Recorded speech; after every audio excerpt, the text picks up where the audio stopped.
225 came here. After 2 days of fighting, only 90 could still bear arms. Behind me is a memorial that symbolizes the Ranger daggers that were thrust into the top of these cliffs. And before me are the men who put them there. These are the boys of Puente Hope.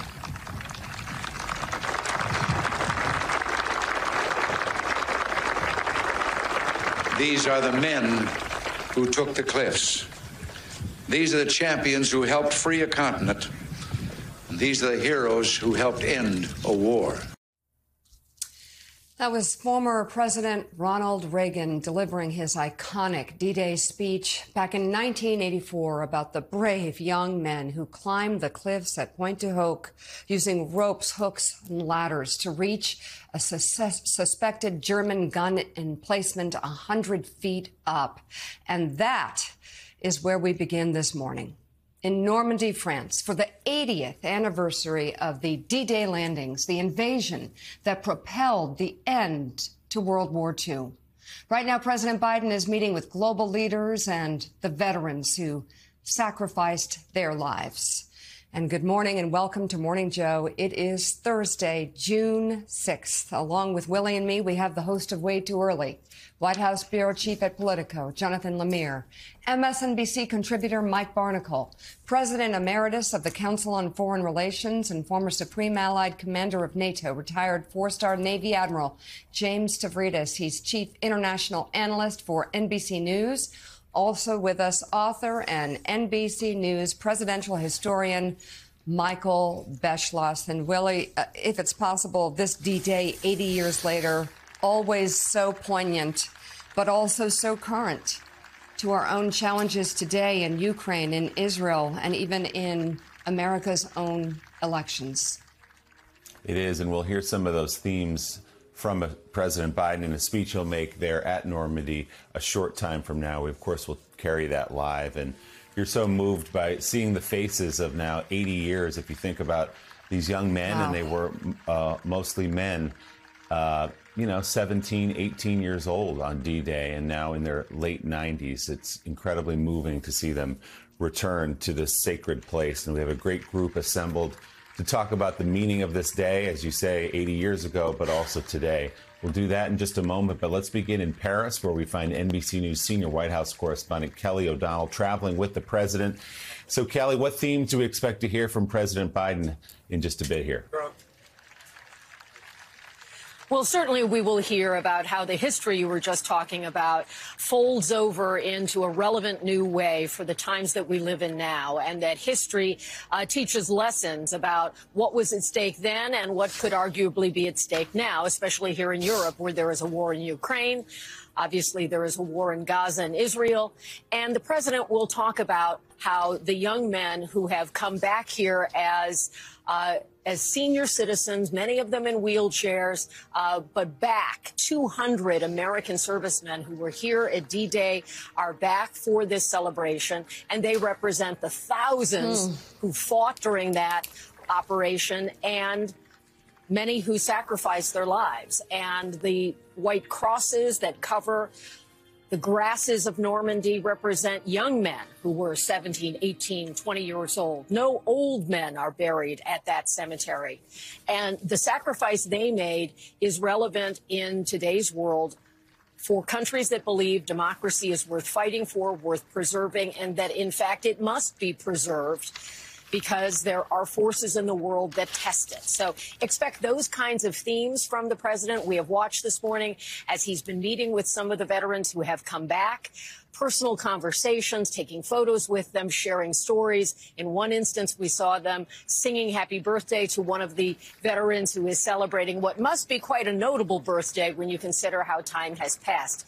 And 80 years is, of course, so significant because it connects to those past moments of Ronald Reagan, of Bill Clinton, of George W. Bush, other American presidents who have come here with other world leaders, sort of fortifying the alliances that created a new world order to protect democracies from the kind of conflict where borders were seized and changed at force.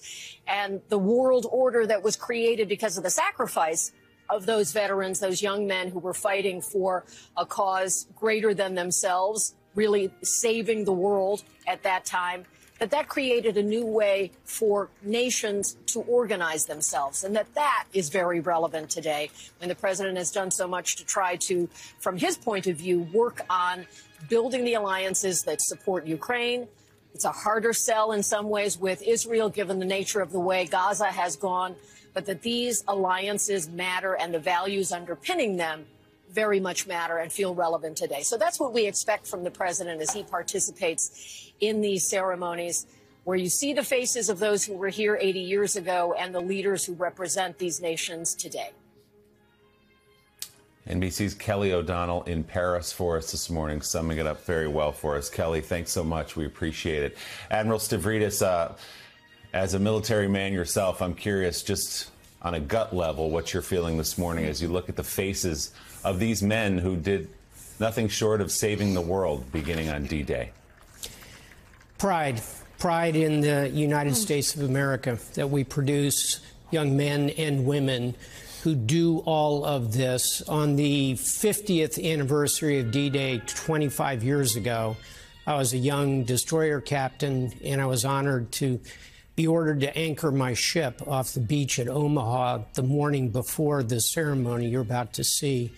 My crew got up at dawn, unrequired. Every crew member, 350 men and women, average age 25 years old, stood, watched the sun come up on that beach, paying homage to the young men of Pointe du Hoc. We were anchored not far from there. So that's first and foremost. And then secondly, to pick up a practical theme of today, which I think you'll hear repeated, recall 15 allies, 15 different allies were participating in that landing. The British, the Canadian, many of the European nations, some of them fighting in exile after their countries had been conquered. So as I looked left and right, I saw ships from a dozen different nations. Alliances matter. They mattered that day. On Hitler's side, there was one nation. It was Germany. He had to stand against an alliance. I think those are the two salient themes for me on this morning: pride in young Americans and the power of alliances. Michael Beschloss, Admiral Stavridis just said something that all of us can agree with, probably share the same feeling, that when we watch these pictures from Normandy, we feel pride. Pride as Americans, pride in the job that was done, pride in what was accomplished. But there's something else, another word that comes to my mind, having been to Normandy many, many times over many celebrations, and it's history. Our history as a nation, and the fact that we have forgotten so much of our history here in the 21st century. We have forgotten that when those landings occurred on the 5 different landing spots on those beaches along the Normandy Strip, and the boys who climbed Pointe du Hoc, Colonel Rudder led them. And Colonel Rudder once told me that the feeling that he had was the men, the Germans up in that pillbox, had to be looking out at the Armada on the Channel and thinking about the men who were about to climb a sheer cliff. And they had to be thinking, the Germans thinking, they're coming up this cliff after us. Wow. That was a point of danger, lethal danger for them. But the men who were there, they joined the Army. They went voluntarily. They came from small towns and big cities across the United States of America. We seem as a nation to have forgotten what it is to be together. We were all together on that day. And I'm wondering what your view is of the history that we shared then and the history that we seem now to forget. That was Mike Barnacle poetry. I hope I can do as well. Let's look at it through the lens of 2024. What is meaningful to us right now? Number one, we live in a free country that is not dominated by dictatorships because of the huge sacrifices that were made by Americans on that day and the others of the Allied armies who were fighting in World War II.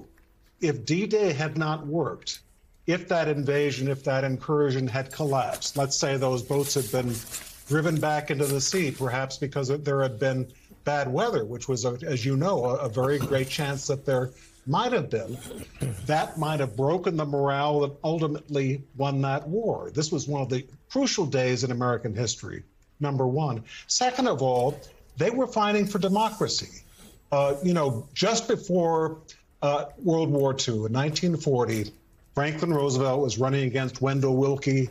In October of 1940, Wendell Willkie was just about beating Franklin Roosevelt, and that's because he was making the argument FDR is going to drag this country into an unnecessary war after Election Day if he's elected. Someone even said FDR, if reelected, will plow under, if you can believe that a politician said this, every fourth American boy. A Republican leader said that. That's how divided this country was. Yet, in the world of 1941, almost instantly after Pearl Harbor, the country almost completely united behind the goal of defending freedom at its hour of maximum danger.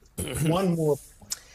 The ultimate general of the Army, Dwight Eisenhower, wrote out a famous memo that wasn't released until long afterwards, to be released if the invasion failed. And Eisenhower took the blame, which is something that I wish every American leader did in that kind of case. He said, if this invasion should fail, the blame will be mine alone.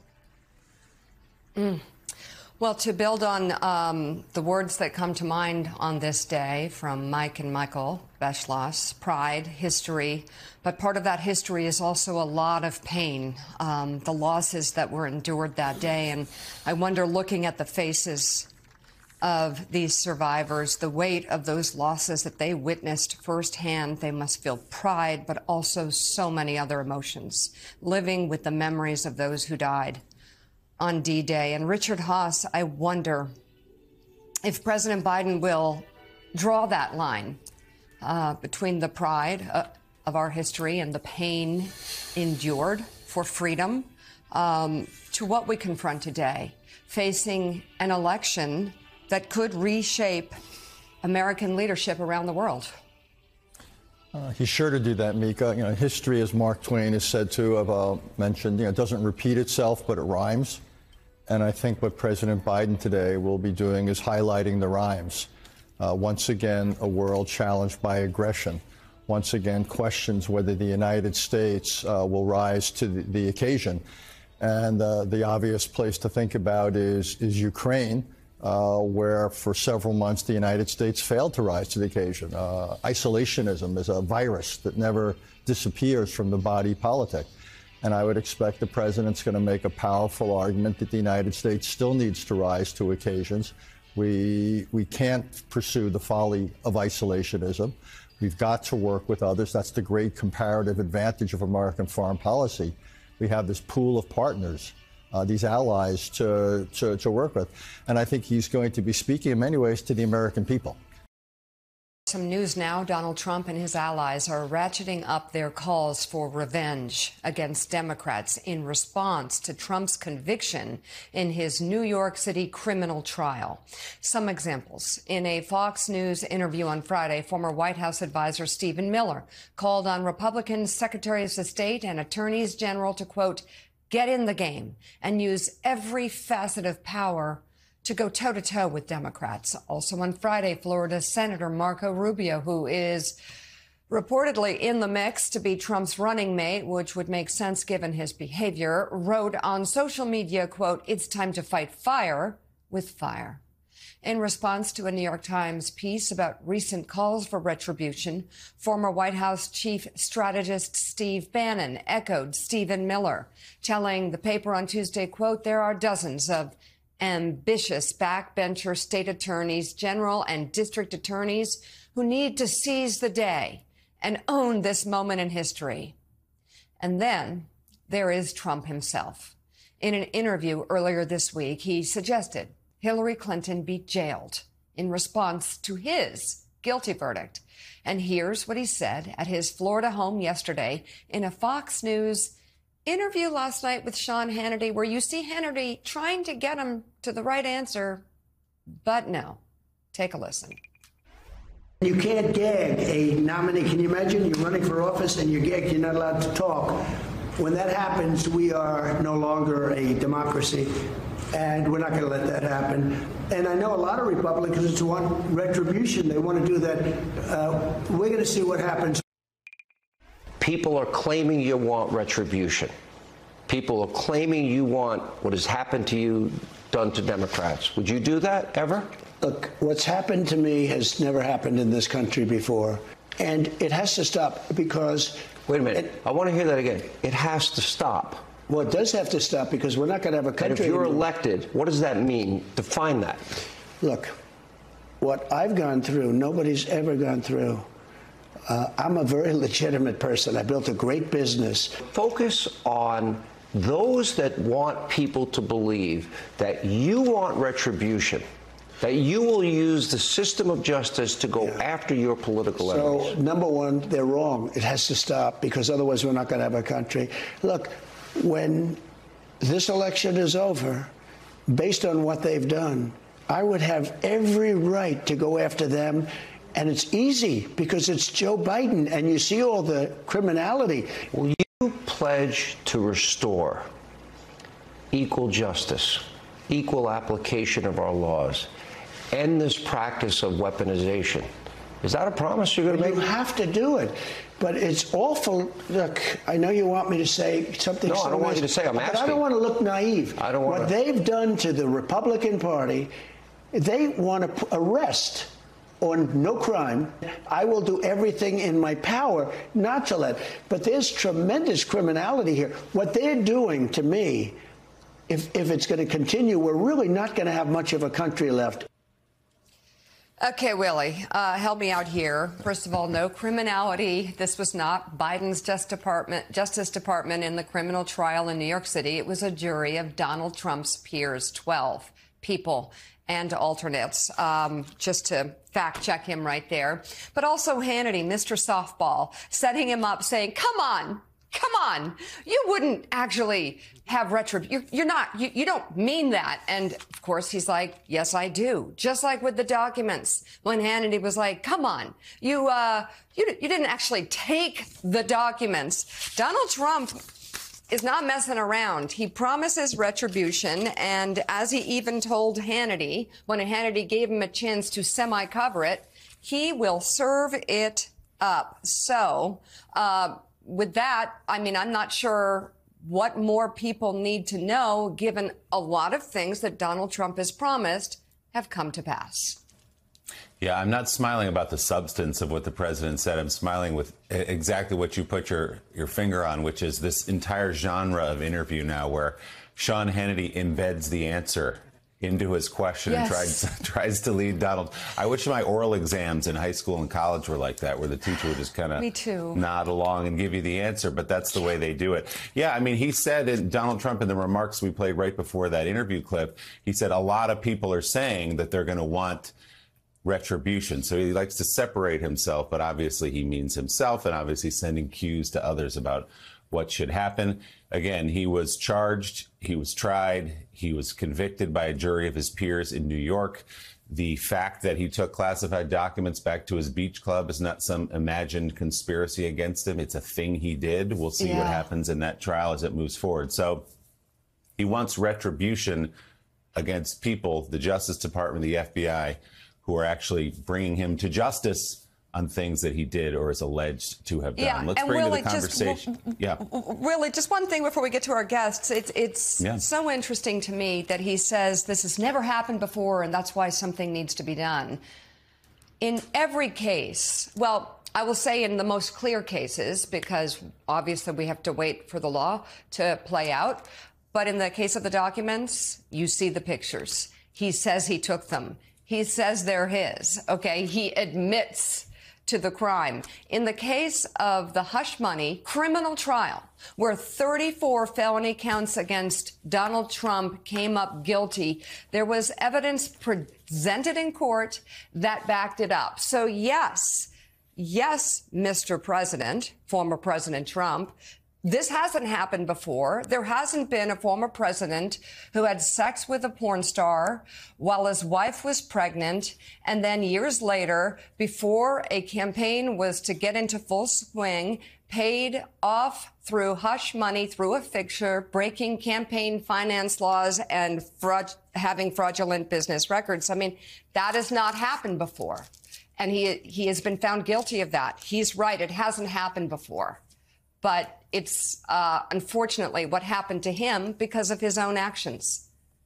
Right, and change the subject from what he did or is alleged to have done to some imagined conspiracy that suggests the government is out to get him. Let's hearing from President Biden next, but certainly the theme of the day is what this battle was all about and what it was not about. It was about values and a fight for freedom and for liberty and for democracy. And we hear that point already being made, Willie, as everybody seems to be marking that, especially on this 80-year anniversary, and perhaps given the challenges we are facing today. Yeah, as the president of France, President Macron, continues to speak in French, we'll be listening in. He will switch to English in just a moment. We'll bring that to you live. Yeah, a powerful message from the Secretary of the American Battle Monuments Commission, Charles Ju, there about democracy, about the preservation of these ideals that we're celebrating today. And Mike Barnicle, you look through the crowd, you see the faces of men like those who were there, who still have that living connection to this hinge day in history 80 years ago. We also, by the way, saw the faces of Tom Hanks and Steven Spielberg, much more than celebrity cameos there. They helped bring the story alive again in Saving Private Ryan. Spielberg and Hanks together taking an interest in the story in 1998. The images, that opening 20 minutes that can't be erased from your mind, that depict what happened on the beaches 80 years ago. Your impressions, though, so far of what we've seen and heard? You mentioned, obviously this is the 80th anniversary, and many of the faces we're looking at on TV of the elderly veterans, many of them approaching 100 years of age, some over 100 years of age. This is their last tour of duty, no doubt. They will not be there for the 90th. I would not think so. But again, in the Spielberg-Tom Hanks combination, and what they did with that movie was they caused America, and many Americans who saw that film, for maybe just to stop and pause for maybe just a minute or two and think about who we are as a nation, what we were then and what we are today. And I think that's a good thing, Richard, because you just mentioned earlier the fact that we don't teach our children, young children, in grammar school and even in high school, our history, who we are as a nation, what we've done, and what we still can do. Yeah, we've got to, because we talk so much in this program, Mike, about democracy. It's worth preserving. We've got a lot to be proud of. This is a great example about how the United States, working with the other democracies, met the challenge of fascism in Europe and in Asia. And we've got to remind this next generation that we've accomplished great things, and we can again, but it takes collective effort. It doesn't just happen. Good things just don't happen because they should. And that's why, we've got to make the case for who we've been and who we are. And we just don't do it in our schools. We shouldn't take it for granted. We're 2 years away, literally 2 years and 1 month away from the 250th anniversary of the Declaration of Independence. We've got to make sure that we have it around for another 250 years. We shouldn't take it for granted. And President Macron now speaking in English. Let's listen in.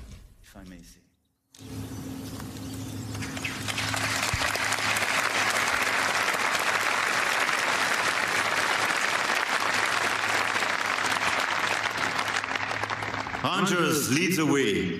Telle fut l'exclamation de Norman Cotta sous le feu de la mitraille à ses hommes sous la pluie d'obus. Vous êtes venus ici. Alors vous voilà à jamais chez vous, sur le sol de France. Et nous n'oublions pas. À vous, hommes de la Great Generation, de nous enseigner à notre tour à être grand, à lutter pour la paix et la liberté du monde. À nos côtés, vous avez fait cette guerre et nous l'avons gagnée. Alors pour vous qui êtes là, et pour vos camarades qui ne le sont plus, et dont vous portez la mémoire en ce jour, pour votre bravoure, au service de notre liberté. So President Macron had spoken to some of the American veterans in English for a moment there. He's back in French. We will come back to it in just a moment. Wanted to speak to you, Michael Beschloss, about some news that we're just getting that underlines the themes of alliances, the themes of pushing back dictators and authoritarianism. We learn now that President Biden will meet with President Zelensky, who has traveled from Ukraine to be in Normandy in a move of practical but also great symbolic significance. Well, there are a lot of people who will rightfully say that perhaps that the president of Ukraine is not Churchill, but there is a parallel in that Churchill was asking Americans in 1940 and 1941 not to give our lives at that point, but to help him stand up to the dictatorships of Hitler and others. But I make one other point, Willie. Yeah. And that is that, you know, we're talking about all these American and allied soldiers, sailors, and airmen. They had been trained, at least the Americans were, in democracy. And every single one of them was a leader, because when you grow up in an American democracy, you learn to think for yourself. And that is one reason why democracies and America helped the Allies to win World War II in Europe, because as Hitler's regime crumbled, a lot of the soldiers who were Nazis and who'd grown up under that regime, they were used to looking to the top person to tell them what to do. Americans in all sorts of battle situations, such as those we saw in Saving Private Ryan, they thought for themselves. And the result was we saw that even in wartime, a democracy does a better job of fighting than a dictatorship. Mm-hmm. We're watching right now, just live here in Normandy, French President Emmanuel Macron presenting the Legion of Honor. And again, these are the last survivors of the fight on D-Day. And this emotional commemoration is for them and for the sacrifice of their brothers on that day 80 years ago. Richard Haass, I do want to ask you more about the presence of Ukrainian President Zelensky and the move that he is making, given that Ukrainians know and believe and say out loud that they are fighting not just against Russian oppression, but for the safety of the world. And I'd love for you to talk more about the significance of that on this day. Well, they are. It's important to Russia be frustrated that it cannot succeed. It's not just a threat to Ukraine, but potentially the threat to Europe. And we don't want the lesson to stand that aggression pays. It was the same reason, Mika, decades ago, the United States resisted what Iraq did in Kuwait. We didn't want the post-Cold War period to be one of open aggression. So Zelensky has a point where I think there's potentially friction between the United States and Ukraine is going to be over the definition of victory, what has to be accomplished with arms. And I think that's a difficult conversation to come. But the basic idea that the United States has massive self-interest in making sure that Ukraine continues to be a viable, well-protected, successful country, absolutely, absolutely true. And that's why it's important that President Zelensky is there. So, Richard, let's revisit what we were talking about just before the ceremony began, the idea that there's two different visions of American foreign policy, of American alliances and intervention around the world on the ballot this November between President Biden expressing faith in alliances, standing with Ukraine, versus Donald Trump, who at every chance he gets seems to side with Vladimir Putin and Russia, and we know nearly detonated NATO when he was in office some years ago. So just lay out for us the stakes here, but also how Europe is watching this and doing so warily. Let me just make a couple of points. You're right. There's a fundamental difference. You can almost summarize it between alliance first and America first. And I think that's the difference between the Biden and Trump foreign policies. What's also different, Jonathan, is almost every other presidential election in our lifetime, even something like Goldwater Johnson, The similarities between the candidates was far greater than the differences. What's uncharacteristic about this election is the differences are greater than the similarities. There's not the presumption of continuity in American foreign policy, and that gets to your last question. When Europeans, when our allies in Europe and Asia look at us, they are uneasy, doesn't begin to capture it. This is something they were not prepared for because they had the expectation of continuity. That's what alliances are about. There's a certainty with alliances, or near certainty, and they no longer can have that. They no longer have that luxury, and they're going through really fundamental questions about what they do in a world where they can't rely on the United States with anything like the confidence that they have for the last 3/4 of a century, essentially since American entry into World War II, which is what we're watching today, the commemoration of that. And that's why it's really interesting. Here we have this election. Very few Americans are going to vote on the basis of foreign policy, yet the foreign policy consequences of this election are potentially profound, and the rest of the world doesn't get a vote. Yet their lives are going to be affected by it, and that's why so much of the world is uneasy. You know, what we're watching here stands to the point that you've been making, Richard, about the history of World War II, specifically the history of D-Day. We have seen a number of veterans being awarded a medal by the President of the United States and the President of France, many of them in wheelchairs, struggling to stand in order to receive the award that both presidents give them, struggling mightily to get up from their wheelchairs at the age of 98, 99, 100, and they do. They stand up. They push themselves hard and they stand up. The way they stood up 80 years ago this morning, jumping out of landing crafts, walking through water riddled with bullets, risking their lives as the men around them dropped. Over 2,400 killed on that beach in a matter of hours. This is a powerful, powerful ceremony we're watching. And joining us now from Normandy, the United States Secretary of State, Antony Blinken. Thank you very much for joining us here on Morning Joe. What should our allies and enemies take away from the president's speech this morning in Normandy? The same resolve that the extraordinary men and women that we're celebrating today showed then, he's showing now. Because they did what they did, we're here today, and we not only have a responsibility to honor what they did, but the real way to honor it is to make sure that we're good in our time, in our moment, in standing up to the challenges that we face. And one of those we see now is aggression from Russia, not only against Ukraine, but against the very principles at the heart of the international system that were put in place after World War II to try to make sure that we didn't have another world war, that we maintain peace and security. And the president's determined to make sure we're standing up today just as they stood up 80 years ago. And the president talked about Ukraine as one of the current challenges that exemplify the fight against dark forces that never fade. And he made yet another commitment. He reinforced the commitment to Ukraine. And by the way, if I may, we're watching live pictures right now of President Biden and the First Lady walking through the cemetery in Normandy, France.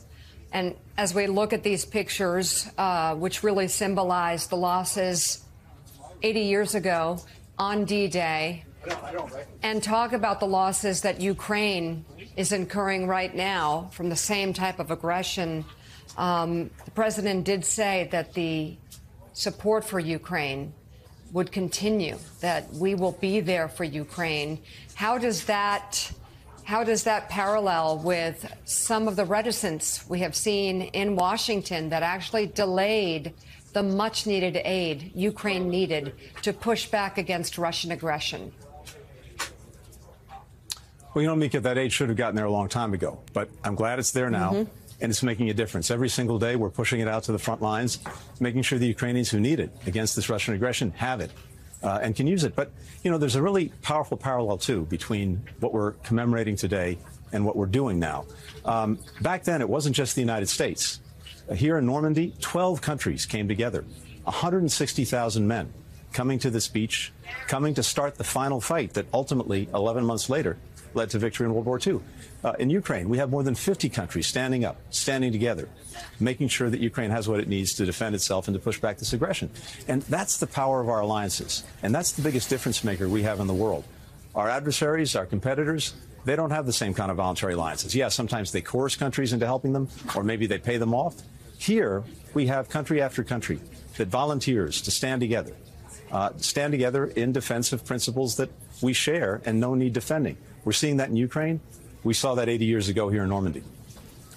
Mr. Secretary, good morning. Jonathan Lemire. Of course, the war in Ukraine is the backdrop to where you are today there in Normandy. And I wanted to get your reaction.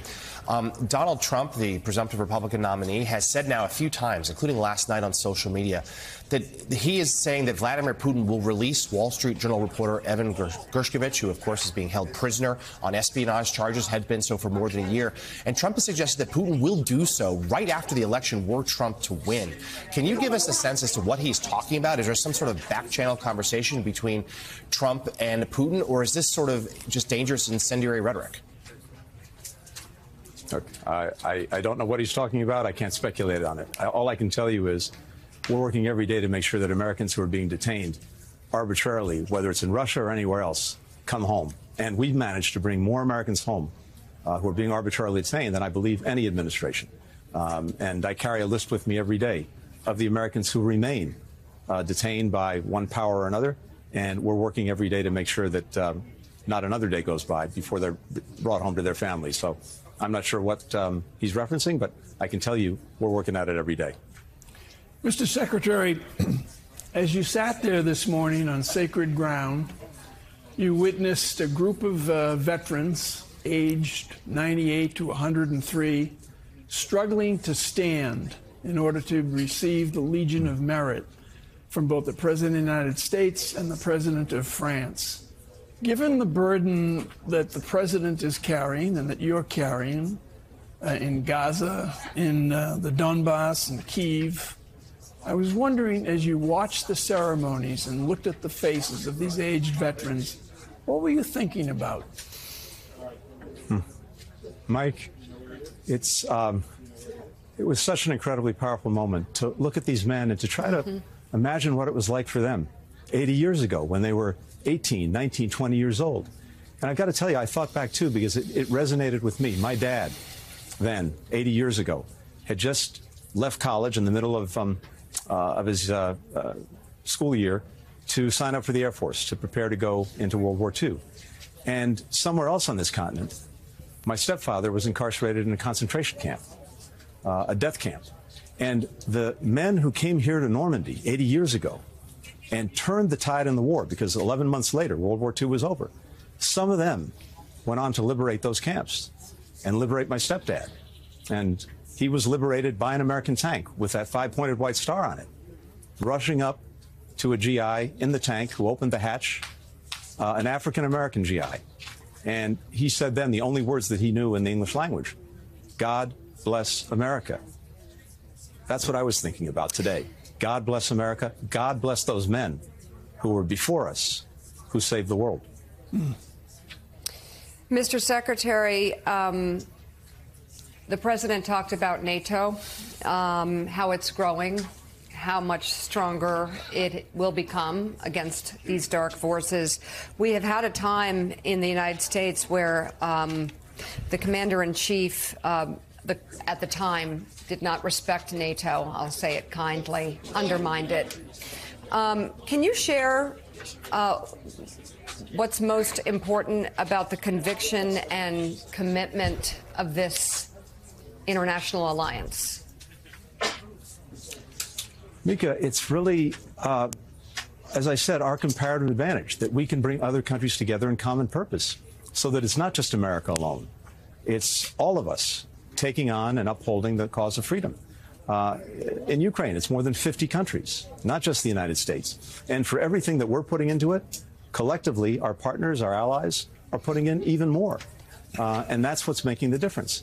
So to deny ourselves those alliances, those partnerships, would be to shortchange our own interests and to mean that we'd either have to do everything ourselves or it wouldn't get done. You know, we used to have an idea after World War II called enlightened self-interest, where the investments we made in others, the work we did with others, that came back 10 times, 100 times, 1,000 times to our benefit.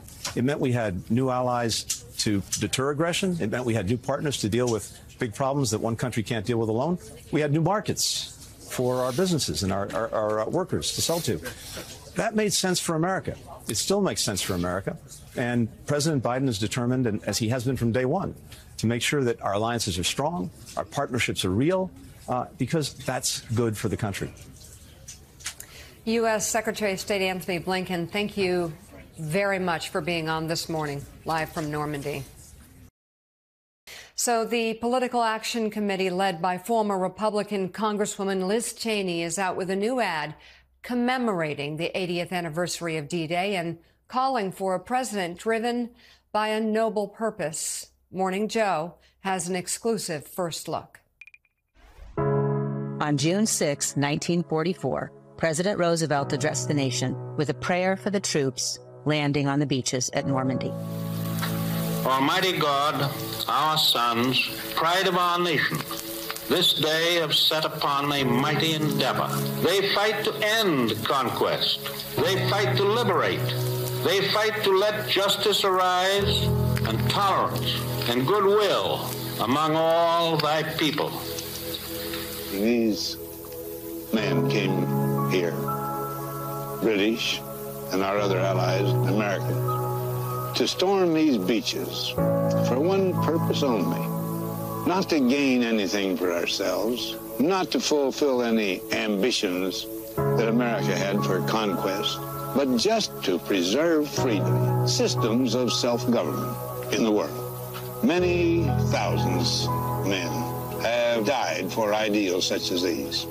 One's country is worth dying for, and democracy is worth dying for because it's the most deeply honorable form of government ever devised by man.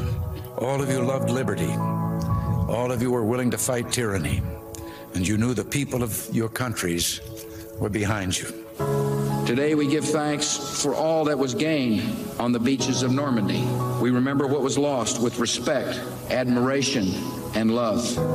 This freedom and these hopes are what the heroes of D-Day fought and died for.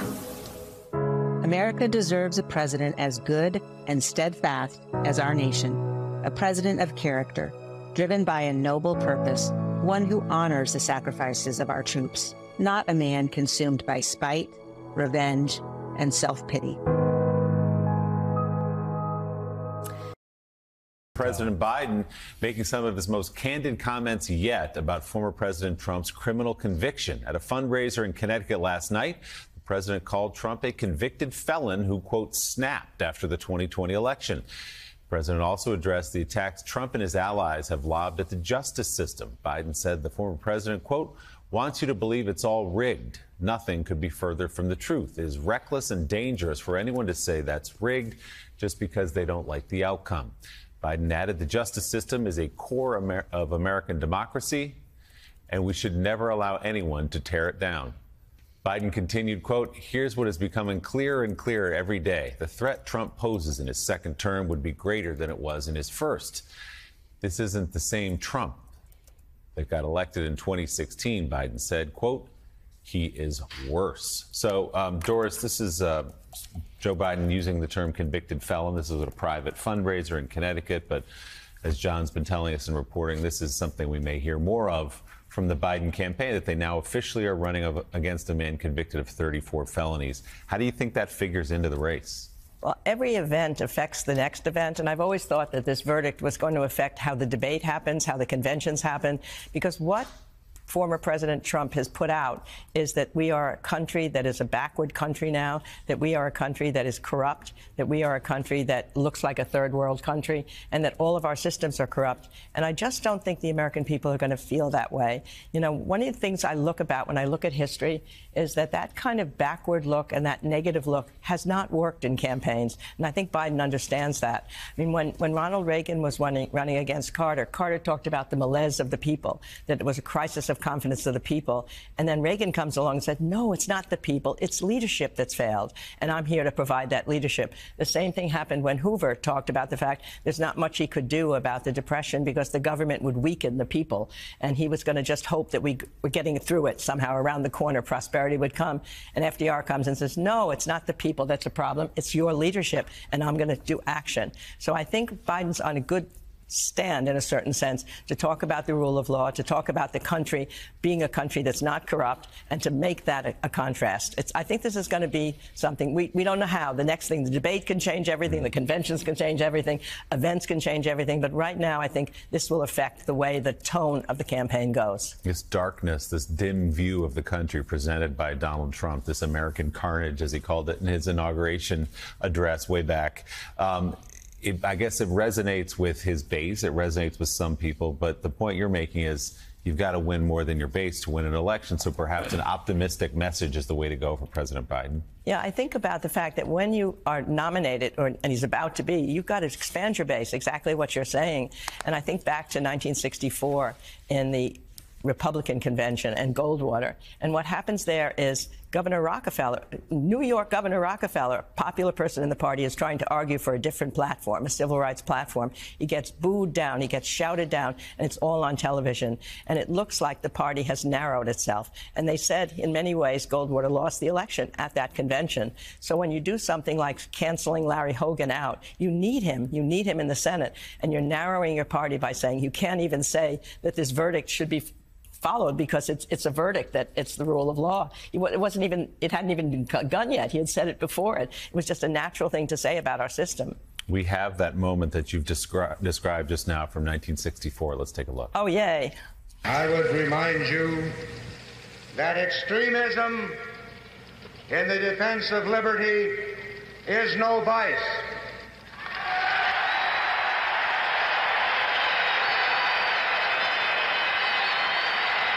And let me remind you also that moderation in the pursuit of justice is no virtue.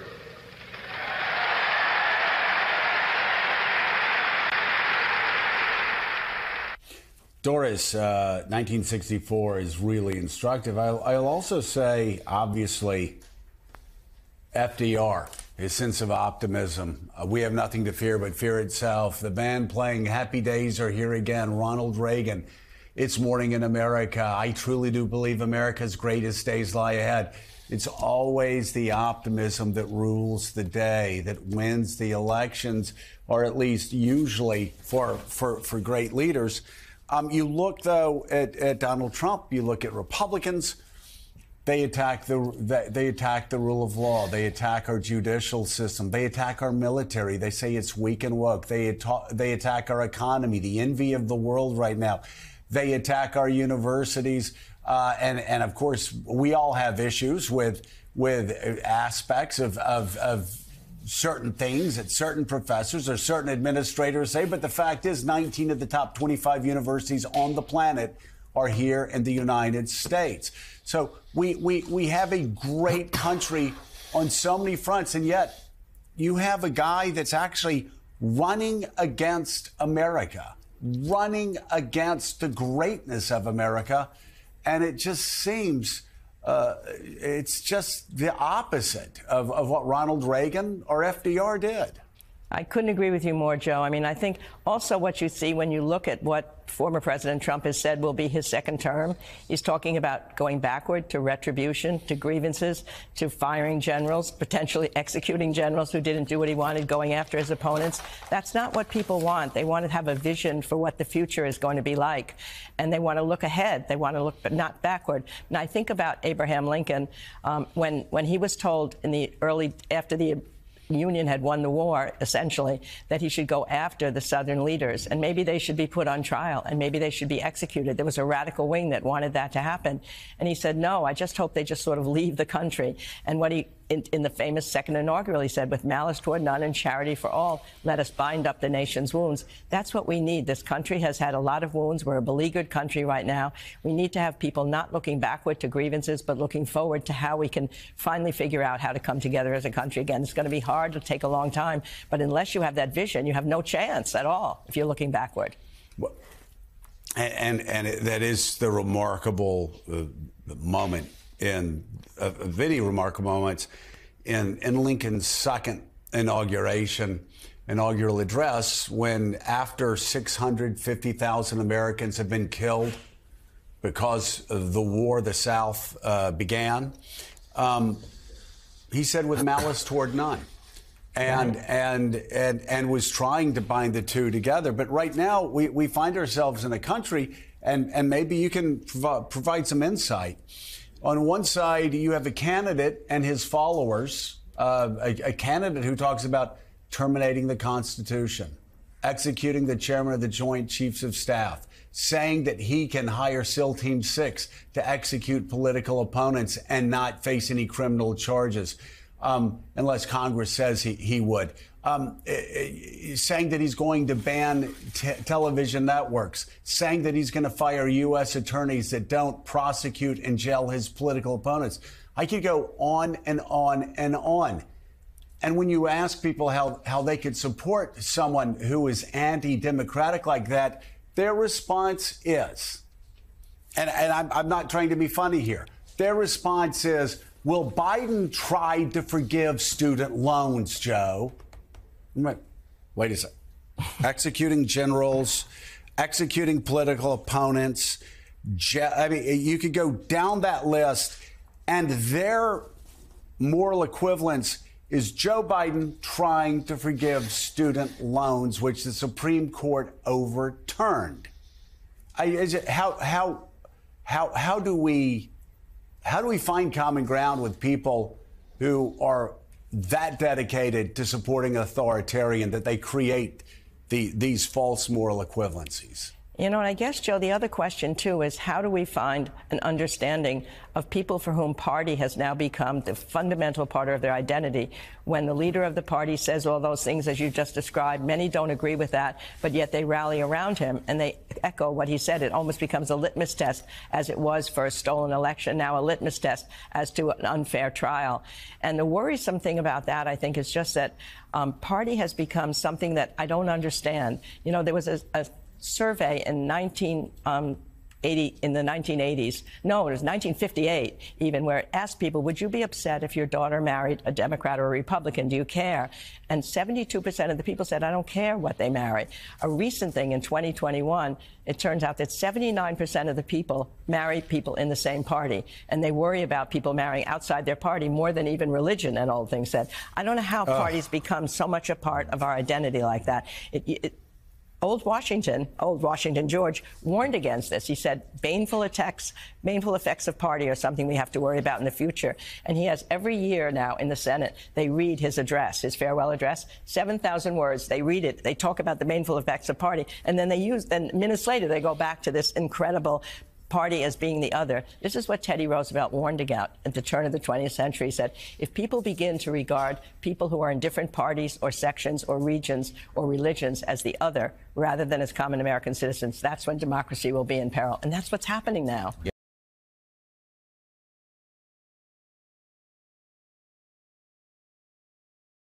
Let's bring in Democratic Governor of Pennsylvania, Josh Shapiro. He's a member of the Biden-Harris campaign's National Advisory Board. And I thank you so much for coming on this morning. And I think my first question might, by mistake, wade into the political, but I am talking about the D-Day commemoration and how moving it was, and would like to hear your thoughts on President Biden's speech. At the same time, it seemed more emotional, if possible, than ever, these commemorations, looking into the eyes of the soldiers who survived, sitting on the stage, being saluted by the president and the French president.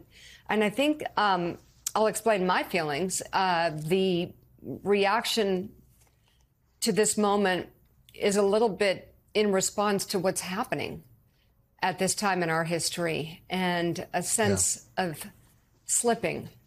Your thoughts? Yeah, Mika, thank you. And look, it was a solemn reminder of our responsibility to defend freedom and democracy. The president, in what I thought were just outstanding words and poignant words, not only reminded us of that history of ordinary Americans doing extraordinary things, but he connected the dots between the bravery of 80 years ago on those beaches and the responsibility that falls to each of us today to continue to perfect our union, to defend democracy, to protect our freedom. He made clear what the choices are, not just in an election, but in our everyday lives, to stand up and recognize our own unique responsibilities. Very few Americans will be able to ever be in a position to have to summon the courage as those brave American soldiers and sailors and airmen, Marines, and others had to do on those beaches. But each of us needs to be called upon every day to do our part. And in many ways, Mika, I thought the president connecting the dots with today is also a reminder of what's at stake in this election and something we all have to think really clearly about. Yes, there are two names on the ballot, President Biden and Donald Trump. But in many ways, this election isn't just about them. It's about all of us. And whether we're still willing to fight for democracy and freedom, whether we still value honor and decency and want to protect our institutions, whether or not we're going to continue to summon the courage every single day in our lives to advance the cause that was started right here in Pennsylvania, in Philadelphia, nearly 250 years ago. Work that is ongoing and work that falls to us. And so there are markers every day in our lives where we have to do this work to defend democracy and freedom. And one of those important markers coming up, of course, is the presidential election. Joe Biden represents honor and decency and freedom. Joe Biden is the best hope we have to continuing our democracy. You know, throughout American history, and far be it from me to talk history following Doris Kearns Goodwin, but I'll do my best here. If you look at the arc of our history, we're a nation that's always made progress, Mika. We've taken a couple steps forward, and at times we've been knocked back a step, but we've always advanced. And I fear that in this election, if we fail to recognize the high stakes of this election, that it's about freedom and democracy, not just a name on the ballot, if we go in the wrong direction, if Donald Trump is given the keys to the White House again, it won't be one step back. It'll be many steps back, and we'll all be worse off. Less freedom, less decency, and a real risk to our democracy. Governor, the president makes clear that one of the threats to democracy would be challenges to the rule of law. We are just about a week's time since former President Trump was convicted, found guilty in a Manhattan courtroom. You're a former attorney general. I want to get your reaction to the verdict, but more than that, what we have heard since, your take on what we've heard from Donald Trump and his fellow Republicans attacking the justice system itself. Look, I'm no stranger to Donald Trump attacking the justice system, attacking me, attacking our courts in Pennsylvania. Remember, I was the attorney general back in 2020 when Donald Trump attacked our very foundational system of our democracy, our election system, our voting system. Donald Trump and his allies sued us 43 times. And by the way, I went 43-0. He went 0-43. And we had a free and fair, safe and secure election. And the will of the people here in Pennsylvania was protected. He has shown no regard for our institutions. He only cares about himself and his standing. And remember, while he wants to attack the judge and he wants to attack the prosecutors, at the end of the day, it was a dozen ordinary Americans who made that judgment that Donald Trump is now a convicted felon 43 different times. They weighed the evidence, they studied the facts and the law, and his fellow Americans rendered that judgment. That is how our system works.